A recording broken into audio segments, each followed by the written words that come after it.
신명기 세 번째 성경 동영상 시작하겠습니다. 기도하고 시작하시겠습니다.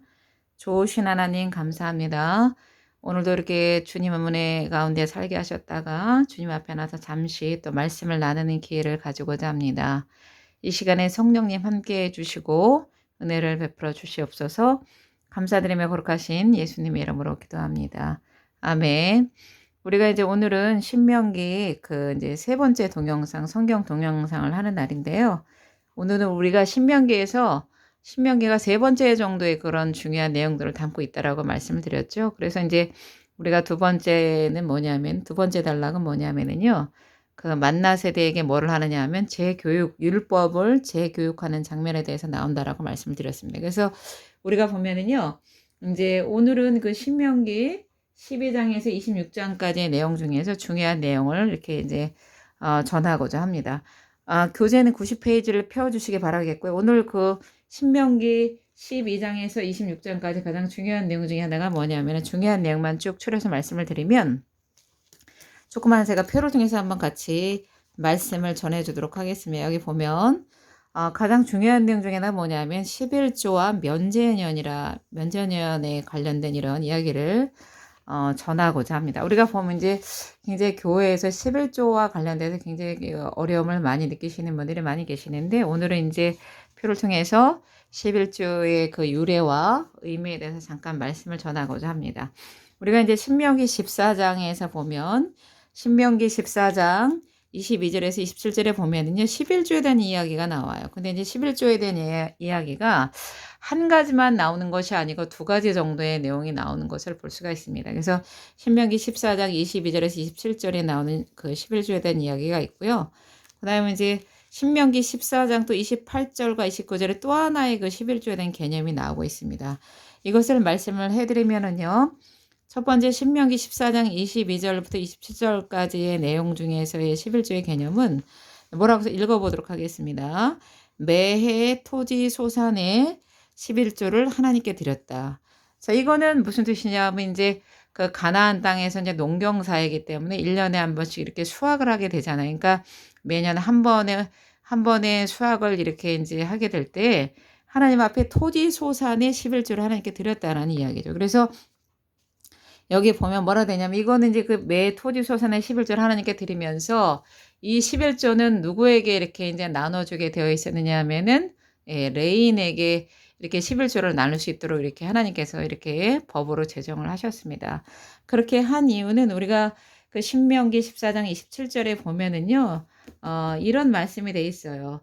그 내 성읍에 거하는 레인은 너희 중에 분깃이 없나니 분깃이나 기업이 없는 자니 또한 저버려진 말지니라 이런 말씀을 통해서 우리 첫 번째 매해 토지 소산의 11조는 하나님께서 하나님의 말씀을 받은 레인에게 분깃이 없는 레인에게 이 11조를 드리라는 것으로 이렇게 이제 우리가 성경에서 이야기하고 있는 것을 볼 수가 있습니다. 그래서 지금의 레인은 뭐냐면 이제 아시다시피 뭐 이렇게 주의 종들을 이야기를 하겠죠. 담임 목사님이나 아니면 뭐 전도사님 이런 분들을 레인이라고 볼 수가 있겠죠.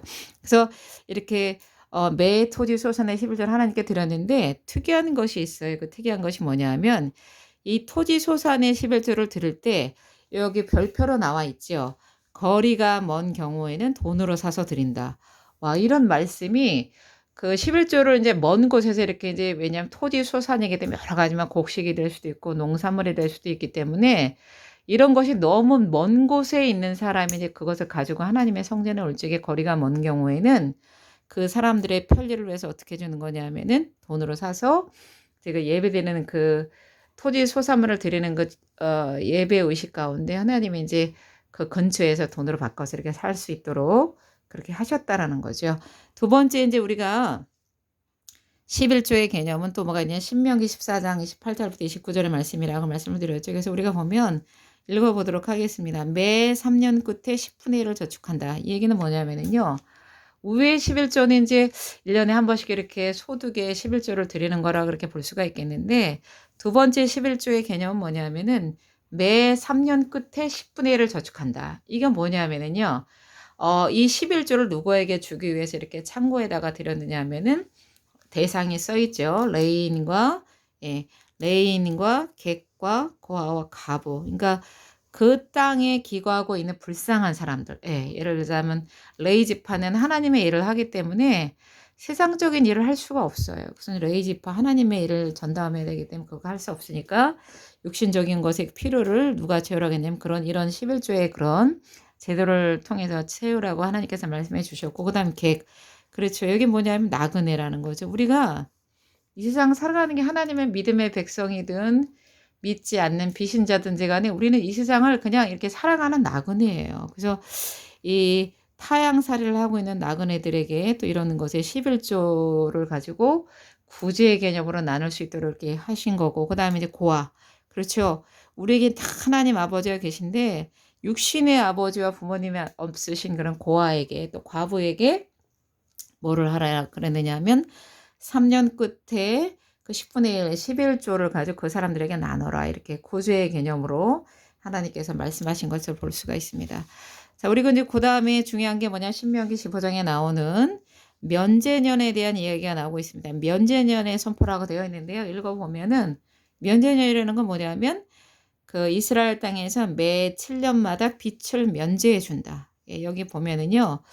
하나님이 이제 뭘 선포를 해주셨느냐 하면은 그 면제년을 이렇게 선포를 해주셨는데, 7년마다 뭐냐면 빛을 면제해 주는 거예요. 그래서 이제 빛을 면제해 주는데, 우리가 이제 생각하기에는 이렇게, 제가 이제 이 말씀을 우리 성도님들한테 이렇게 이제 전했더니 성도님들이 얘기가 어떤 말씀을 하셨느냐면, 그러면 그 돈을 빌려준 사람은 너무 억울한 것이 아니냐 이런 이야기를 하더라고요. 그런데 우리가 이제 그 빛을 면제할 적에 하나님이 조건을 주셨어요. 그런 채권자들, 뭐 정말 악의적인 채권자가 아니면은 그 채권자들에게 너희들이 이렇게 만약에 7년마다 이게 빛을 면제해 준다면 너희들에게도 하나님이 복이 임할 것이다 라고 하면서 너희 하는 손마다 하나님께 축복해 주신다는 걸 축복의 말씀을 주신 거라는 거죠.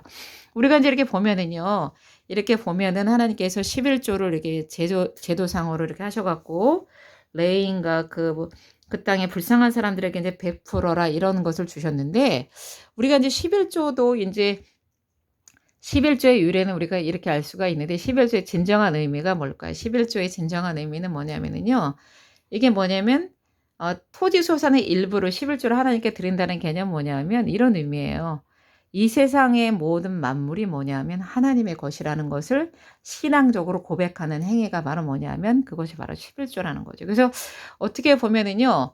어떤 목사님이 이런 말씀하신 것이 기억이 나요. 어떤 말씀을 하신 것이 기억이 나느냐 하면 창세기를 이해하지 못하면 하나님을 알 수 없다. 이런 얘기를 하셨던 기억이 나거든요. 왜냐하면 이 세상을 지으신 분이 하나님이고 나를 지으시고 사람을 지으시고 동물과 식물과 땅과 하늘과 모든 것의 주인이 하나님이라는 것을 믿지 못한다면 11조도 낼 수가 없는 거죠. 그래서 우리가 뭐냐면 하나님께 허락하신 그 제도 안에서 11조의 개념도 하나님 앞에 만물의 모든 주인이 누구다?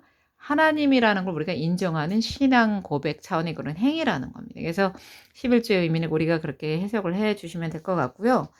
그 다음에 이제 뭐가 있느냐 하면은요. 우리가 이제 아까 제가 면제년 얘기했는데 이제 면제년이 빛을 탕감해 주는 그런 해라고 얘기해 줬죠. 근데 이제 이것 또한 모든 소유가 하나님의 것이라는 거예요.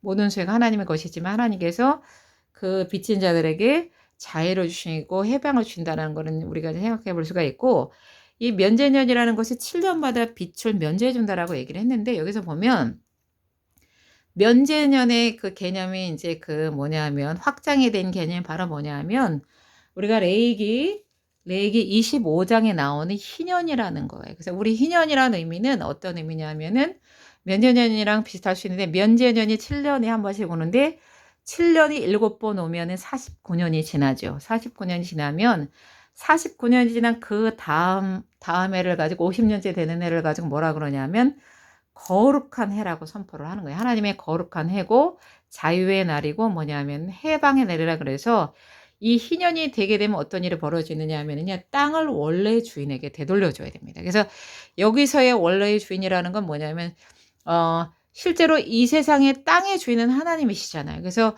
하나님이 얘기하시는 원래 근본적인 그 땅의 주인은 하나님이신데 이제 하나님이 12지파에게 이렇게 땅을 나눠 주시고 기업을 주실 때 그 원래 기업을 받은 사람에게 돌려주라는 그런 의미가 있고, 또 이제 노예 해방도 하셨어요. 노예 해방도 하셨고 이제 우리가 레이기 25장에 보면 노예 해방도 있고, 그 다음에 이제 어떤 개념인데 빚도 면제해 주고요. 그 다음에 빚도 면제해 주고, 뭐가 있느냐면 이제 집 같은 것도 다시 이렇게 원래 주인에게 갈 수 있는 이런 회복의 역사가 있었던 것을 이렇게 알 수가 있다라는 거죠. 그래서 우리가, 저는 요즘에 이렇게 이제 코로나가 막 이렇게 코로나 전염병이 돌면서 한번 이렇게 성경적으로 한번 생각을 해봐서 그게 뭐냐면, 코로나가 이렇게 정말 내년까지도 이렇게 코로나가 계속적으로 성행한다라고 얘기를 하는데 어떤 의미가 있을까? 성경적인 어떤 의미가 있을까라는 생각을 할 때 저는 이런 생각이 들더라고요. 코로나를 통해서 하나님이 자연 만물, 땅과 바다와 하늘과 하나님 만드신 이 모든 세상 가운데 안식년을 주신 것이 아닌가라는 그런 생각을 하게 됐습니다. 실제로 우리가 그 면제년에는요, 땅을 쉬게 하는 거예요. 땅을 쉬게 하고 말 그대로 희년의 때도 뭐냐면 땅을 쉬게 합니다. 그래서 땅에게도 안식과 휴식을 주는 거예요. 우리가 보면 아시겠지만 7년마다 면제년이라는 개념은 이 개념이랑 비슷하죠. 7일마다 뭐냐면 7일째 되는 날 하나님이 안식하시고 우리에게 그날 휴식을 안식을 명하시면 하나님 앞에 예배드리라고 그러잖아요. 그러니까 우리가 이런 코로나 사태로 인해서 자연 만물이 회복이 된다라고 그러잖아요. 제가 보면은 얼마 전에 그 뉴스에서 아마존, 그러니까 지구상의 허파라고 하는 그런 아마존에서 정말 굉장히 많은 산불이 나갖고 엄청나게 그 아마존의 그 산림이 불탄다는 이야기를 들었는데 그 이유가 뭐냐면은요.